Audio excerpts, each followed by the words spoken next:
할렐루야. 오늘도 수요예배를 함께 하시는 모든 성도님들을 주님의 사랑을 축복하고 환영합니다. 잘 오셨습니다.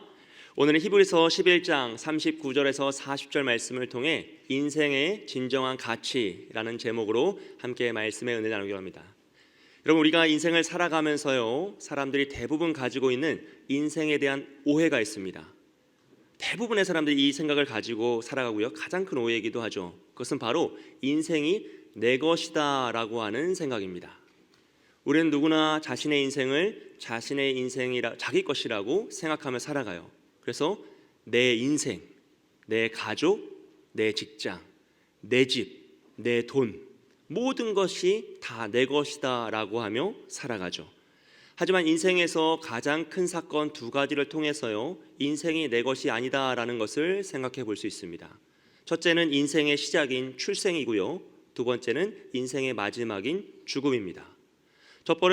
첫째로 출생을 생각해 보면 우리는 아무도 자신의 출생에 있어서 어떠한 것도 선택하지 못하였다라는 것을 알 수 있어요. 우린 누구도 자신의 부모를 선택한 사람이 없습니다. 자신이 태어날 시기와 나라를 정한 적도 없고요, 남녀의 성별을 구별하여 태어나거나 자신이 어떤 기능과 능력을 갖추고 태어날지도 선택하지 못하였다라는 것이죠. 그러므로 우리는 우리 인생의 시작에 있어서 우리의 의견은 아무것도 반영이 되지 않았어요. 그렇다면 내가 아무것도 선택하지 못하고 주어진 대로 다 받아야만 하는 내 인생이, 이것이 과연 내 인생이라고, 내 것이라고 할 수 있을지 생각해 봐야 한다는 것입니다. 오히려 이런 생각은요, 인생의 시작부터 오류를 발생시키고 있어요. 내가 선택한 것이 없는데 과연 그것이 내 것일까? 내가 책임질 수 있을까라는 생각을 해야 한다는 거죠. 오히려 이런 구조를 통해서요, 우리는 내가 선택한 것이 아니라면 누군가 나를 선택하여 이 시대에, 이 시기에, 이 나라에, 이 부모의 자녀로 보내신 분이 계시지 않을까라는 것을 고민해 봐야 합니다. 성경은 그것을 창조주 하나님이라 말하고요, 세상은 운이나 우연이라고도 말합니다. 결국 어떤 입장이건 우리의 인생이 내 생각과 내 뜻에 의하여 시작한 것은 아니다라는 것을 입증하고 있어요. 또 둘째로 죽음을 생각해 보면요, 사람들은 인간의 생각과 한계를 뛰어넘는 이 초월의 영역인 죽음, 그리고 죽음 이후에 관해서 무조건적인 두려움을 갖기도 하고요, 또 그 두려움을 망각하고자 포기하고 호기심을 갖지만 그것을 외면하기도 합니다. 그래서 사람들은 죽으면 끝이다 라고 생각하면서 이 두려움을 외면하거나 모른 척하고자 하기도 해요.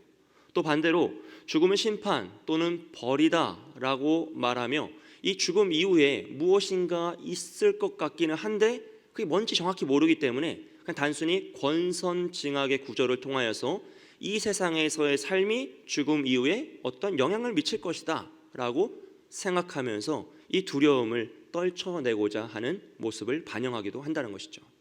결국 이 모든 모습은요, 자신의 인생에 대한 이 마지막을 언제 어떻게 맞이할지 모르는 두려움의 표현이고요, 또 더 나아가서 자신의 인생을 스스로 책임질 수 없기 때문에 나타나는 그 모습일 수 있습니다. 즉, 우리의 인생은 내 생각과 뜻에 의해 시작하지 않았던 것처럼 내 생각과 뜻에 의하여 결정되지도 않고 끝나지도 못한다라는 것이죠. 그렇게 우리가 우리의 인생을 내 것이다 라고 생각하는 것은요, 어떤 의미에서 굉장히 미련한 생각입니다. 내가 선택한 것도 없고 내가 결정할 수도 없는 인생을 내 것이다 라고 생각하는 것은 어리석은 생각일 수 있다라는 것이죠. 이런 우리를 향하여서요, 성경은 인생이 내 것이 아니라 하나님의 것이다 라고 말씀합니다. 하나님께서 우리에게 주신 선물이다 라고 말씀하죠. 우리 함께 말씀을 보겠습니다. 야곱아, 너를 창조하신 여호와께서 지금 말씀하시느니라. 이스라엘아, 너를 지으신 이가 말씀하시느니라 라고 말씀해요. 이사야 44장 21절 말씀 함께 읽겠습니다. 시작. 야곱아, 이스라엘아, 이 일을 기억하라. 너는 내 종이니라. 내가 너를 지었으니 너는 내 종이니라. 이스라엘아, 너는 나에게 잊혀지지 아니하리라. 아멘. 여러분, 하나님께서 왜 우리를 지으셨습니까? 우리는 그가 만드신 바라 그리스도 예수 안에서 선한 일을 위하여 지으심을 받은 자니라고 말씀해요. 그러므로 모든 사람은 자신을 이 세상에 보내신 하나님의 뜻을 발견하고 그 뜻을 이루기 위해 살아가는 것이, 그것을 성취하는 삶을 살아갈 때 인생의 진정한 가치를 완수할 수 있다라는 것입니다. 그리고 그런 사람에게 인생의 시작은 태어난 김에 산다라는 것이 아니라 자신의 인생, 그 선물과 같은 인생이 시작되는 축제의 시작이고요, 인생의 마지막은 두려움과 공포가 아니라 자신의 삶의 목적이 완성되는 축복의 날이 되는 것이다 라는 것이죠. 그리고 그런 믿음으로 살아갔던 이들이 바로 히브리서 11장에 등장하는 사람들입니다. 오늘 본문은 히브리서 11장을 마무리하는 마지막 본문인데요, 이 히브리서 11장에는 우리가 다 알고 있는 엄청난 믿음의 용사들이 등장을 하죠. 그리고 오늘 이 결론의 말씀을 함께 살펴보기로 합니다. 39절 말씀입니다. 이 사람들은 다 믿음으로 말미암아 증거를 받았으나 약속된 것을 받지 못하였으니 라고 합니다. 여기 39절을 시작하는 이 사람들은요, 히브리서 11장에 등장하는 모든 믿음의 용사들을 의미합니다. 그들은 믿음으로 나라를 이겼습니다. 불의 세력을 멸하기도 하고 칼날을 피하고 수많은 고난과 어려움 속에서도 물러나지 않으며 끝까지 싸워 세상이 감당하지 못하는 믿음의 삶을 살았습니다. 그리고 그들은 그런 믿음으로 말미암아 증거를 받았으나라고 하는데요, 이 증거는 구원의 확신을 의미합니다. 즉 그들은 하나님을 믿고 말씀에 순종하는 삶을 통하여 자신이 구원을 받았다는 확신을 가지고 살아갔어요. 그래서 그 구원의 확신 속에서 세상과 싸워 승리하였던 것이죠. 하지만 그들은요, 약속된 것을 받지 못하였다라고 표현해요. 이 약속된 것은 바로 구원의 궁극적 사건이 오실 메시아를 의미합니다. 왜냐하면 이들은 구약의 용사들이었기 때문에 시간적으로 오실 메시아 예수 그리스도를 만나지는 못했어요. 그래서 진정 구원의 궁극적 사건 예수 그리스도를 만나지 못하였기 때문에 약속된 것은 받지 못하였다라고 표현하는 것이죠. 이어서 40절 말씀을 보면요, 이는 하나님이 우리를 위하여 더 좋은 것을 예비하셨은즉 우리가 아니면 그들로 온전함을 이루지 못하게 하려 하심이라 라고 표현합니다. 여기서 우리는요, 1차적으로 히브리서의 청중들을 의미합니다. 히브리서 말씀을 듣는 청중들이고요, 더 나아가서는 신약시대의 모든 성도들을 포함합니다. 그러므로 우리도 이 우리 속에 포함되어 있습니다. 그 우리에게 하나님은 더 좋은 것을 예비하셨다라 그래요. 이 더 좋은 것은 바로 앞서 말씀드렸던 오실 메시아 예수 그리스도를 의미합니다. 예수님이 이 땅에 오심으로 신약의 시대가 열렸기 때문에 신약의 성도들은 오신 메시아 궁극적인 그 구원의 역사가 자신들의 눈앞에서 목격되는 것을 보았고요, 또 예수님을 경험하였어요. 이것은 구약의 모든 성도들이 다 사모하였던 것이지만 누리지 못했던 것입니다. 오직 신약의 성도들만 누렸던 축복이죠. 이것이 바로 더 좋은 것입니다. 그리고 이어서 우리가 아니면 그들로 온전함을 이루지 못하게 하려 하심이라 라고 말씀해요. 여기서 굉장히 독특한 표현이 나오는데요, 지금 히브리서의 저자는 히브리서 청중들을 향하여서 그들의 믿음이 아니면 히브리서 11장에 나오는 믿음의 용사들의 그 믿음이 온전함을 이루지 못한다라고 표현하고 있어요. 이것은 마치 오늘을 살아가는 우리의 삶이 과거를 살았던 그 선조들의 믿음에 영향을 줄 수 있는 것처럼 표현한 것입니다. 이것을 오해하면 이제 카톨릭의 연옥과 굉장히 비슷한 구조를 만들게 되죠. 오늘 나의 믿음이 내 선조들의 믿음에 영향을 줄 수 있는 것처럼 표현되고 있기 때문이에요. 하지만 지금 히브리서의 저자는요, 그런 말을 하는 것이 아니라 오늘 우리의 행위가 선조들의 믿음에 영향을 줄 수 있다, 그것을 이야기하는 것이 아니고요, 믿음의 용사들이 그 수많은 고난과 아픔과 어려움 속에서도 끝까지 포기하지 않고 온전한 믿음의 삶을 살았던 것은 그들이 자신 한 사람 구원받아서 천국 가고자 하는 목적이 아니라 자신이 그렇게 믿음의 삶을 살면, 끝까지 포기하지 않는 믿음의 모범을 보이면 자신의 후손들도 자신과 같이 그런 믿음의 삶을 살아갈 것이다 라는 것을 기대했다는 것이에요. 그 나의 후손들이 나의 뒤에 발자취를 따라서 온전한 믿음의 삶, 고난 가운데 포기하지 않는 삶을 살 것이다 라는 것을 기대함으로써 끝까지 싸워 승리했다는 것입니다. 그래서 오늘 우리가 그들의 믿음을 이어받아서 온전한 믿음의 삶을 살아가면 그 믿음의 선조들이 기대했던 그 기대하는 바가 어떻게 됩니까? 이루어지는 거예요. 온전해지는 것이죠. 완성되는 것입니다. 그러면 오늘 우리의 삶을 통하여서 온전한 믿음의 삶을 통하여서 과거 선조들의 믿음을 완성해내야 한다라는 것을 강조하고 있는 것이죠. 여러분, 출애굽 1세대는요 자신들이 광야에서 40년 동안 방황하다가 다 죽을 것을 알고 있었습니다. 그럼에도 그들은 끝까지 그 길을 걸어가요. 1명, 2명 죽고 자기 친구들 다 죽어도 끝까지 그 길을 걸어갑니다. 왜 그렇습니까? 자신의 후손들인 출애굽 2세대가 약속의 땅인 가나안에 들어갈 것을 믿었기 때문입니다. 그리고 그들의 후손들 가나안 2세, 광야 2세대가 자신의 부모의 뒷모습을 따라서 끝까지 하나님의 말씀에 순종하여 그 길을 걸어갈 때 그들이 가나안에 입성하는 것이죠. 그러므로 가나안 1세대들의 그 출애굽 1세대들의 믿음은 언제 완성됩니까? 그들의 후손이 가나안에 입성할 때 완성되는 것이에요. 다윗이 성전 건축을 위해서 모든 것을 준비합니다. 하지만 그 모든 준비는 언제 완성이 됩니까?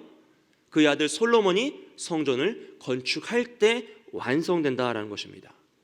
사랑하는 여러분, 그래서 우리 믿음의 선배들이요 우리 광양교회를 이렇게 아름답게 건축하고 엄청난 부흥의 역사를 일으켰어요. 그분들의 믿음의 그 열매는 언제 완성됩니까? 바로 오늘 우리가 그들보다 더 교회를 사랑하고 더 헌신하고 더 기도할 때 그들의 믿음이 완성된다는 것이에요. 할렐루야. 그리고 우리의 믿음이 완성되는 것은요 우리가 이루는 것이 아니라 우리의 다음 세대들, 우리의 자녀들이 우리보다 더 위대한 믿음의 세대, 능력의 세대로 성장할 때 이루어진다는 것입니다. 여러분, 이것이 하나님이 우리에게 주신 인생의 진정한 가치입니다. 나 하나 잘 먹고 잘 살고 나 하나 예수님 믿어 구원받는 문제가 아니에요. 나는 구원받았으니 됐노라, 그 정도 수준의 문제가 아니다는 것입니다. 나를 통해 이전 세대의 믿음이 완성되고요 또 나를 통해 그 믿음이 우리 다음 세대들에게 온전히 전수되어서 더 위대한 세대가 일어날 때 우리의 진정한 가치가 성취된다는 것입니다. 신앙의 세대 계승을 통해서 매듭을 짓는 것이죠. 그래서 우리가 이러한 인생의 진정한 가치를 완성하기 위해서는요 첫째로 인생의 주인을 알아야 합니다. 믿음으로 말미암아 증거를 받았으나라 그래요. 즉 내 인생의 주인이 내가 아니라 하나님이시구나라는 것을 깨달아야 돼요. 예수 믿어 구원을 받아야 합니다. 그것이 아니면 우리는 인생의 진정한 주인을 알 수가 없어요. 사랑하는 여러분, 앞서 말씀드렸던 것처럼요 우리는 우리의 인생이 내 것인 것처럼 살아가지만 그것은 너무나 미련하고 우매한 생각이라는 것이죠. 아무것도 결정할 수도 없고 아무것도 책임질 수 없는 것이 인생의 나약함, 연약함입니다. 결국 하나님을 인정할 때, 우리의 참된 주인이신 하나님을 인정할 때에만 우리는 인생의 진정한 가치를 발견하고 온전한 삶을 살아갈 수 있다는 것이죠. 그래서 하나님을 믿고 하나님의 구원의 확신 가운데 살아가는 여러분이 되시길 주님의 이름으로 축복드립니다. 여러분, 왕좌의 게임을 아십니까? 의자 게임이에요. 의자 게임. 의자 하나 놓고 둥글게 돌다가 엉덩이로 막 밀어가지고 그 의자 차지하는 거예요. 어쩌면 우리가 하나님과 그 의자 게임을 하는 것 같아요. 교회에 오면요 찬양을 부를 땐요 주님이 정말 송축합니다. 주님 정말 최고세요. 내 의자에 앉아주세요. 내 왕자, 내 인생의 의자에 앉아주세요 라고 부탁을 하는데요 예배가 마치면서 뭐라고 합니까? 주님, 예배가 마쳤으니까 잠깐만 내려오시겠습니까? 잠깐만 내려오시죠. 그 내려오시면 제가 의자에 앉았는데 주님이 옆에 계시니까 조금 부담스러우니까 저 뒤에 잠깐 방이 있는데 잠깐만 한 일주일만 들어가 계시죠. 그 또 주일날 와서는 주님 내 의자에 앉아주옵소서 찬양하는 거예요. 여러분, 하나님과 의자의 게임을 하지 마십시오. 주님이 진정 우리의 주인이라는 것을 인정하고 믿는 것이 구원의 역사요 우리의 삶의 온전한 주인을 발견하는 그런 일입니다. 우리 모두가 우리 인생의 참된 주인이 하나님 한 분이심을 믿고 의지하는 저와 여러분이 되시길 주님의 이름으로 축복드립니다. 두 번째로요 진정한 가치를 발견해야 합니다. 하나님이 우리를 위하여 더 좋은 것을 예비하셨은즉이라고 표현해요. 이는 우리 눈에는요 이 세상의 부유함과 편안함이 참 좋습니다. 다른 사람이 나를 인정해 주고요 행복한 건 너무 좋아요. 이런 걸 마다할 사람이 누가 있겠습니까? 여러분, 같은 길을 가더라도 걸어가는 것보단 차로 가는 게 편하잖아요. 기왕 차를 탈 거면 좋은 차를 타고 싶은 게 우리의 마음이잖아요. 이것을 거부하라고 말씀드리는 게 아니에요. 이것은 누구나 다 가지고 있는 본질적인 본능적인 마음입니다. 하지만 하나님이 주고자 하시는 가치는요 이 정도 수준의 가치가 아니라는 것이에요. 우리 눈에 보이고 우리가 판단할 수 있는 수준의 그런 좋은 가치가 아니라는 것이죠. 세상이 감당하지 못하는 가치입니다. 이 세상보다 더 크고 위대한 가치입니다. 바로 구원과 영생이죠. 하나님의 나라와 의입니다. 하나님의 영광이 우리에게 주어진 가치다라는 것이에요. 히브리서의 청중들은요, 삶에 곤고한 문제가 생기자, 고난이 현실적인 아픔이 찾아오자 그 모든 시험에서 신앙을 포기했습니다. 그리고 유대교로 돌아갔죠. 율법으로 돌아갔어요. 그들은 자신의 인생이 가지고 있는 그 진정한 가치를 깨닫지 못했습니다.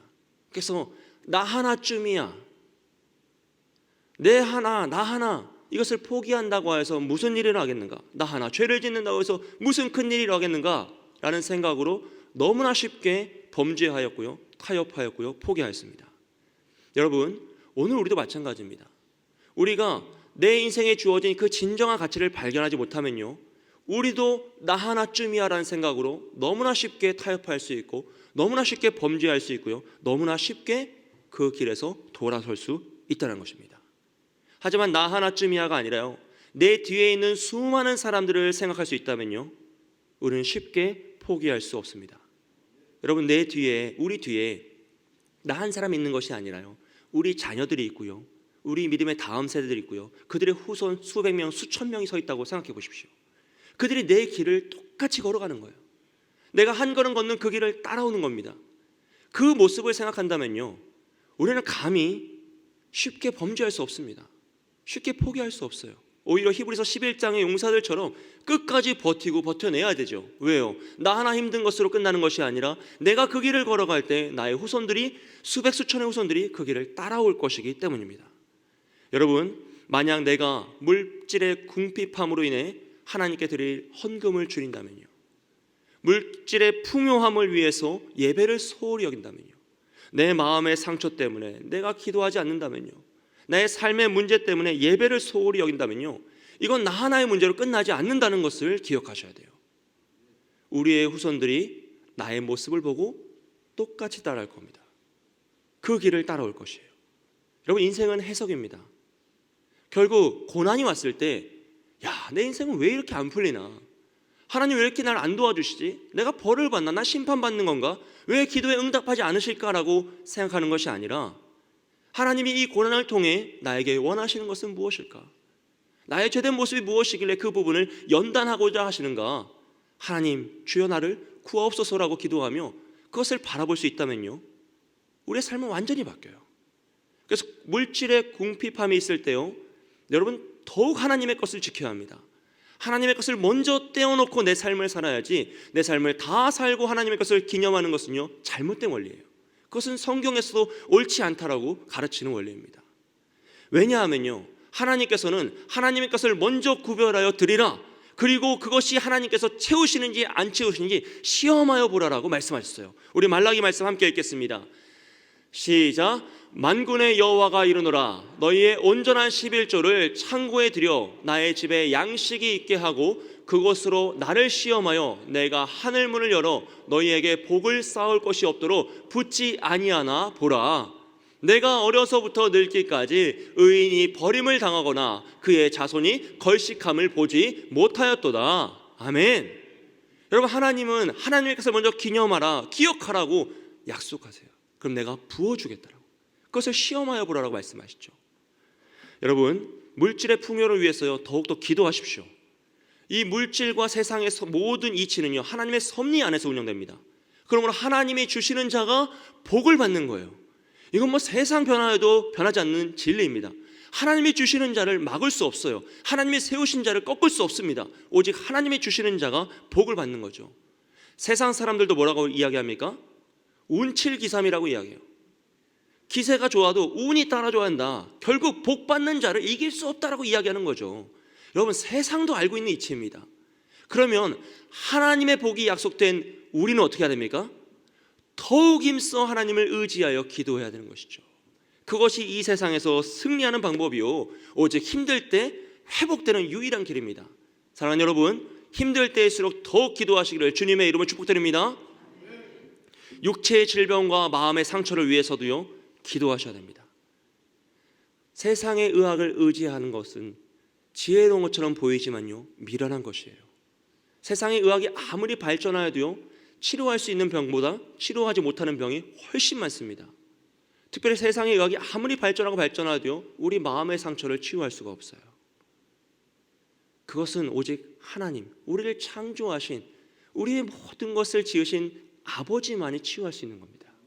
그래서 오직 하나님께 기도할 때 우리의 마음이 회복되고요, 영혼이 회복될 수 있습니다.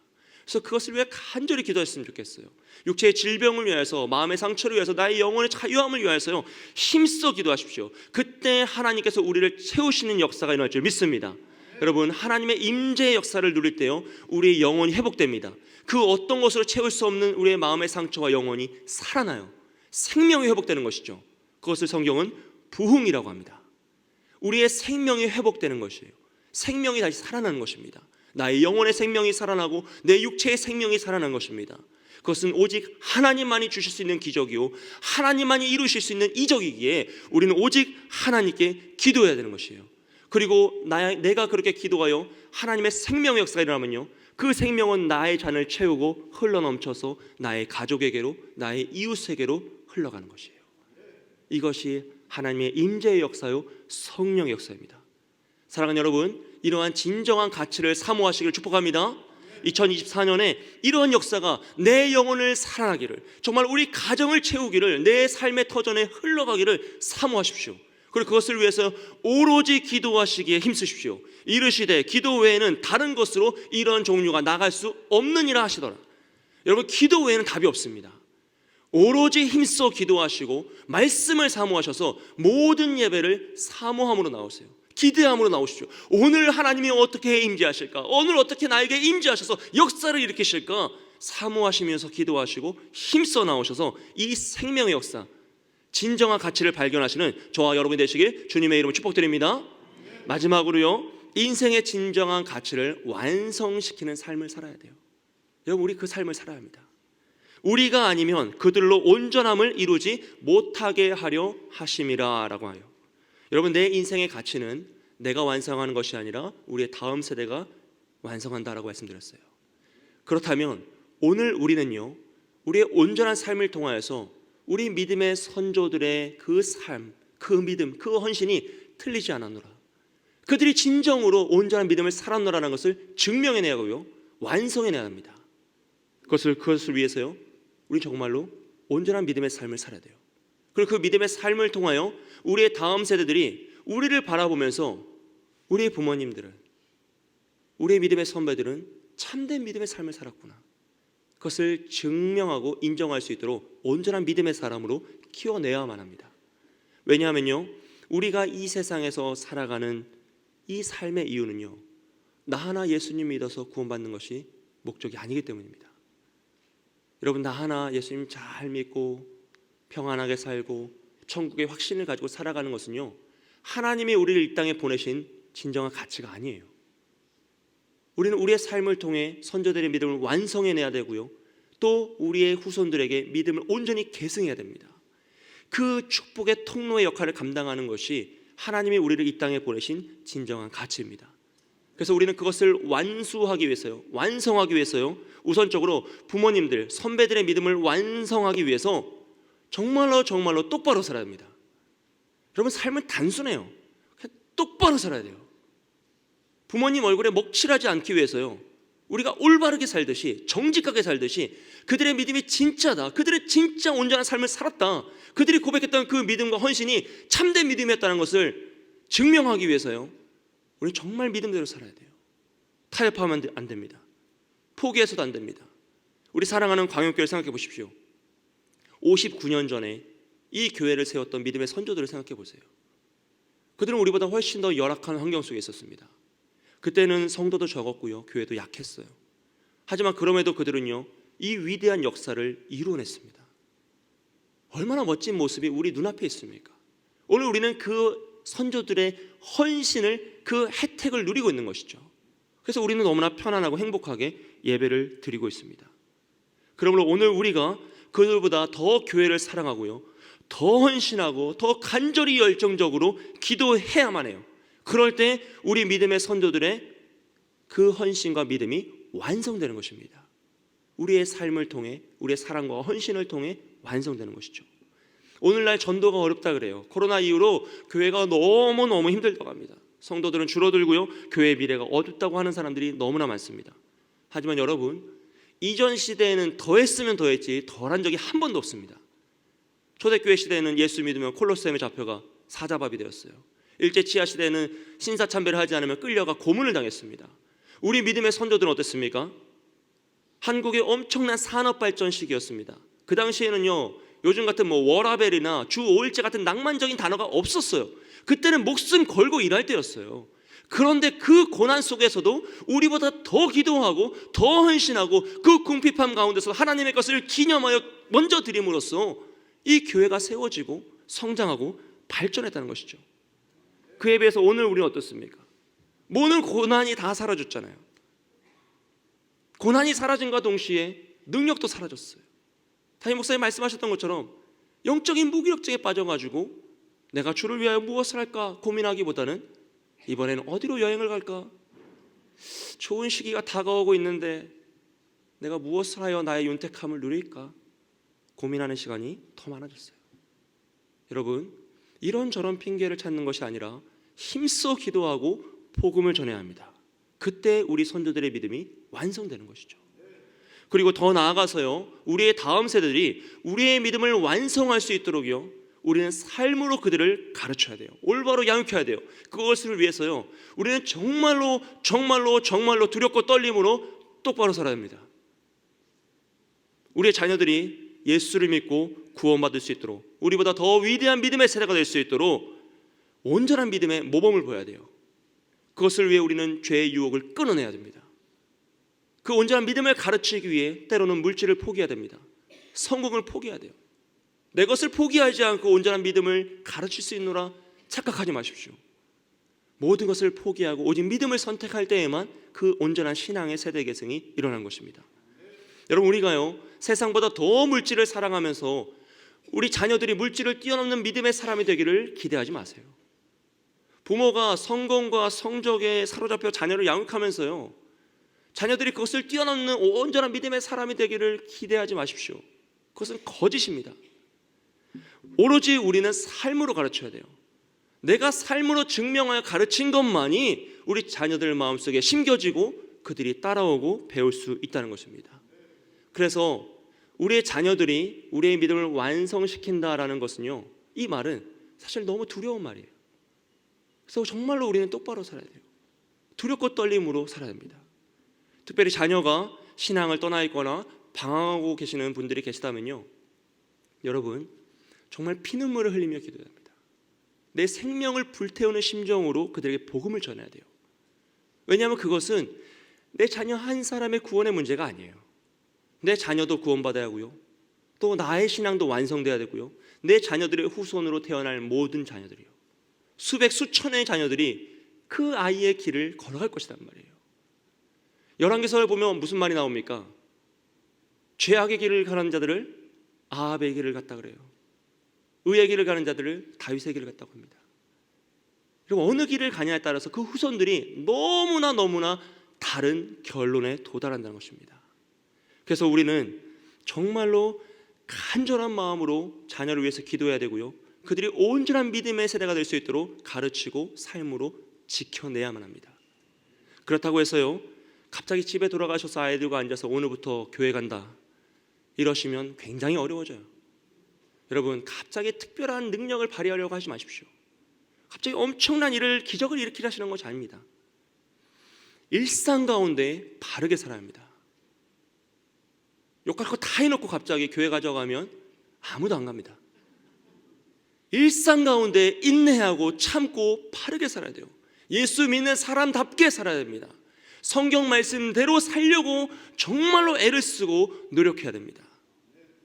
기쁠 때만, 좋을 때만, 일이 잘 될 때만 기도하는 것이 아니라요, 너무 일이 안 되는, 너무 고통스러운데 누가 봐도 이상한 그 상황 속에서도 주를 찾아야 되고요, 새벽을 깨워야 되고요, 금요 성령 기도에 나와서 부르짖어야 합니다.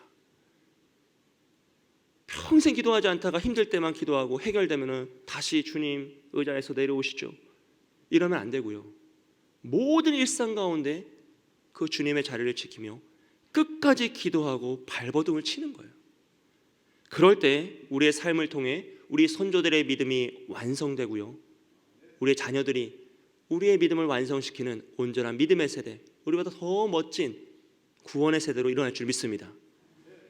바라기는 2024년 우리 인생의 진정한 가치를 발견하시고 온전하게 완성하는 저와 여러분이 되시길 주님의 이름으로 축복드립니다.